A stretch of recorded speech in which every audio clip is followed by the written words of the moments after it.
This tutorial video is going to be for the Green Cottage for the grade 11 assignment. This tutorial is just going to touch on the proper way to frame in a window and a door. So the vertical dimensions for this example might not quite jive with what you're doing on the Green Cottage, although it should be pretty close. This wall has a height of 9 foot 3 inches overall. This vertical stud board is 9 feet long.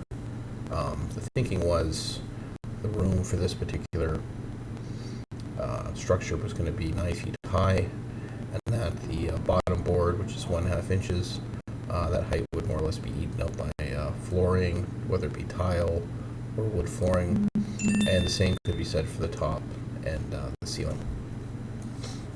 So to make this, I had the vertical stud board over here in my lumber pile, and I started from left to right. You've got a spacing of 1 foot 4 inches, which translates into 16 inches, and that's consistent all the way down.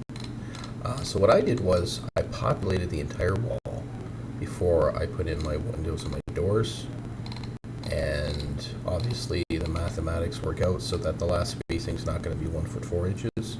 In this case, it's 1 foot 3 inches. Yours might vary. Now, a few important points to point out is the windows and doors on this assignment should coincide with the locations that you specified in your floor plan. Now, you can adjust the sizes more or less accordingly. What I would suggest doing is, so prior to putting the window in, this board, this board, this board, and this board was part of the boards that I used to populate the entire wall. And what I did was I more or less used this spacing to dictate the size of the window, and I did the same thing over here for the door.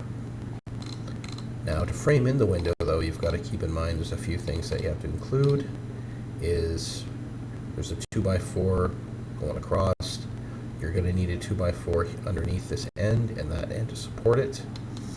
Likewise, you're going to have one inside the window to support this upper board, and this upper board should be 7.5 inches tall, okay? And it's going to span the thickness of the wall. And you got to make sure you've got those support boards on each end, and you're going to follow the same procedure over here. The average door is 80 inches tall, which translates into 6 foot 8 inches.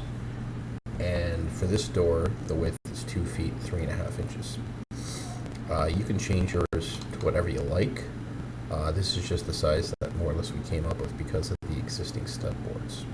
Okay? And if you want, you can span 3, span 4, whatever size door you'd like. And that pretty much covers it for the proper procedure as far as framing in a window and framing in a door. Okay?